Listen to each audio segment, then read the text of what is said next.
This video is for class 7 students on chapter computer hardware and components. This is a part 1 video.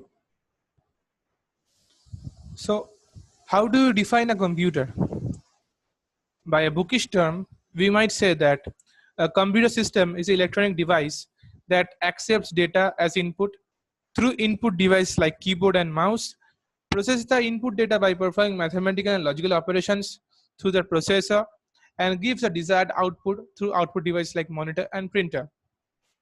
So basically, a computer is a machine which tries to compute out whatever information you give and gives out the exact desired result, or tries to be to your or tries to live to your expectation of the desired result. Basically, you enter data inside a computer through keyboard and mouse, and the after saving or doing something on the computer processes the data through its CPU, which we commonly call in real world computers known as processors.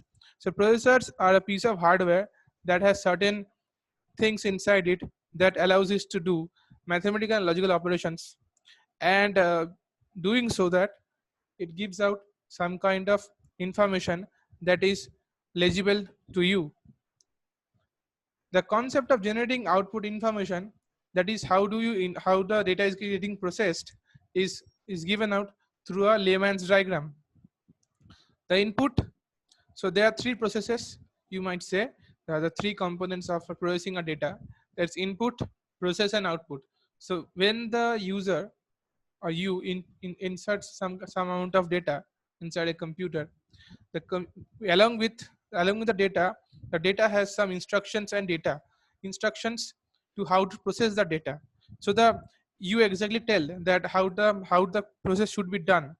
Data instructions are provided along with the data you are providing. The processor understands the instruction and acts on the data and tries to give out the right amount of information or the result to you through output. Then data and information. So how do you define a data? Data refers to the raw facts and figures which are processed logically by sets of instruction known as programs. So if you say that 5, 6, 7, 10.2, 3.14, so if someone tells you this kind of data, would you understand? Nobody would understand.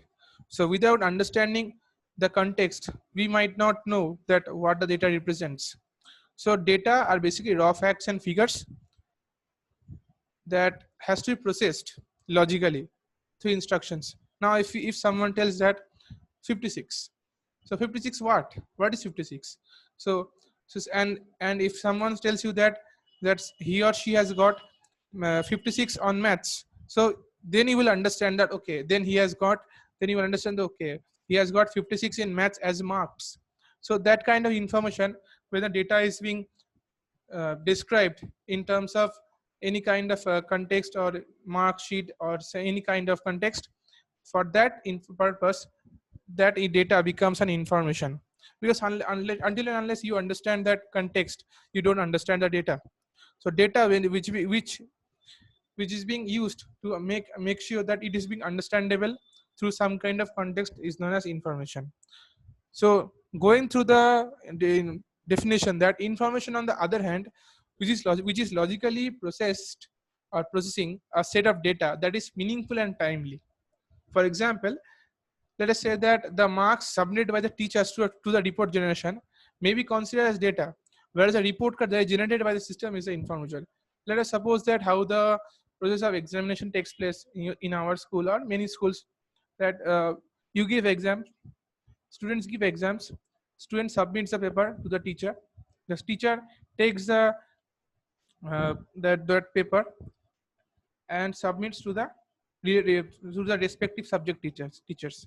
The subject teachers then looks into their that sheet, that where are the who are giving the exams, what are the roll numbers. Then the teachers do what? Teachers arrange the sheets in ascending order depending upon what the roll numbers in ascending order, and they make a sheet where roll number 1, then subject and name, and then what marks he has got. So if some section has 50 students, so 1 to 50, all the names and roll numbers has to be written with their marks. So this becomes information that this student has this got marks. So this information, these charts, when they are submitted to the class teacher creates a multiple subject single sheet data where a student has got how much marks in what kind of subjects is being assembled, and finally this data is being printed out as report card in terms of your personal copies. This is the way of processing a data and information. So the relation between data is that data which is being processed or upon being processed creates an information. That information is useful.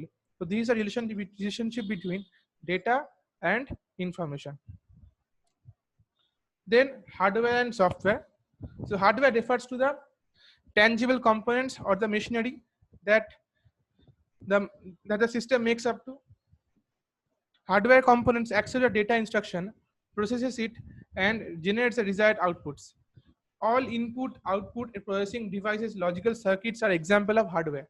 So you might say that then how do you define hardware? How do you define a hardware? So hardware are the, you might say, the camera, the keypad, or the touch screen, or or you can say the hard disk, the CD drive, the keyboard, the mouse, the monitor. These are all hardware.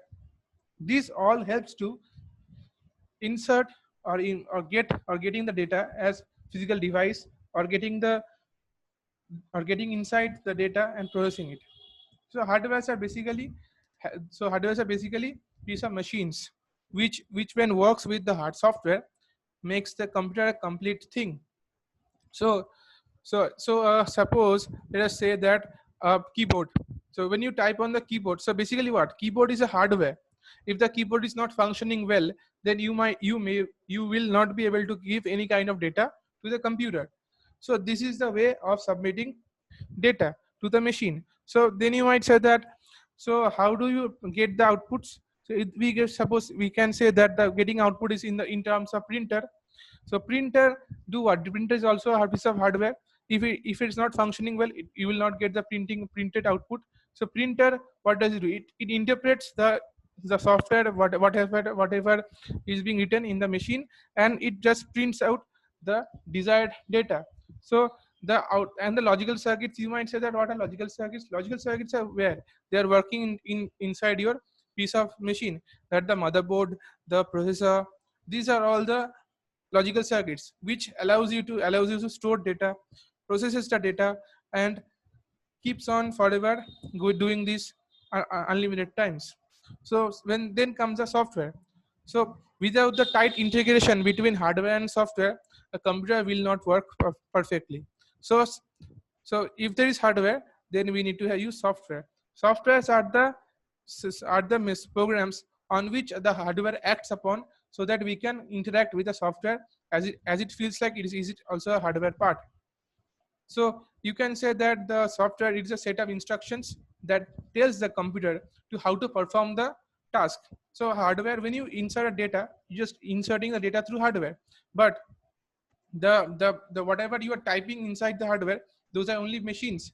So interpreting those keyboard switches is being done through the software. So software understands whatever data you are providing, and it just stores in it.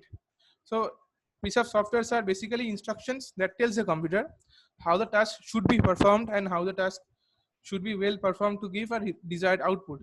So operating system, applications, and utilities are example software.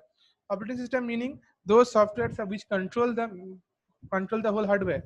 You might say Windows 7, Windows 10, Windows 8, then Linux, Mac, Android, even on your mobiles, Android also. These are all operating system. Without the operating system is a kind of system software which controls the whole aspect of using a mobile phone or a laptop or a desktop also. And application utilities are the software which runs on top of the operating system. So example, WhatsApp, then Facebook, these kind of applications which runs on your mobile are the application software. And the utilities are what? Utilities are the programs which allows you to do certain tasks like converting a video, splitting a video, then converting a PDF, creating a PDF. These are basically utilities. Then we see the different units of functional units of a computer. So we have just learned that what are the different things of hardware and software. Now we will learn that what are the different parts of a computer and how the computer is working. So in a layman's term, we have designed a picture which shows the functions and units of computer, how it is how the data is getting processed. So input devices you may consider as keyboard and mouse, and the memory unit is the RAM, and the CPU is the processor, the Snapdragon processor, you might say in mobile, and MediaTek Snapdragon, these kind of processors, and also in desktop processors like Intel, AMD processors. So CPU has, inside the CPU there are two parts: the control unit and the arithmetic logic unit. The control unit controls what? Control unit controls how the data should be flowing inside the processor, and the control unit also controls the how the data is getting inside is getting processed from the input device, and get out how it is getting generated to the output device. So the control units works along with the arithmetic logic unit. So arithmetic logic unit, which we short in short term called ALU. Then the arithmetic logic unit has all kinds of hardwares like adder, subtractor. These kinds of machines work inside the arithmetic logic unit to process the data which you are giving. So the CPU is a complex part of control unit and arithmetic logic unit. So with a tight integration of control unit and arithmetic logic unit, the CPU works as a unit. Then comes a memory unit. Memory unit is the RAM, which the data, which is the, suppose a data when you give inside the machine, it gets stored. You save the data. When you are saving the data, it is getting stored into a memory. Memory can be described. Memory is a vague term, which might be expressed to say as RAM. So the RAM has the very fast memory storage, which temporarily stores data between information, temporarily stored data, and it just transactions in, and it transacts between CPU, and the CPU, after understanding whatever the data is being provided, stores that memory, stores that in memory unit, and the memory unit then temporarily stores as a cache, and then delivers it to the output device. This is the end of part 1. Part 2 video will be released very soon.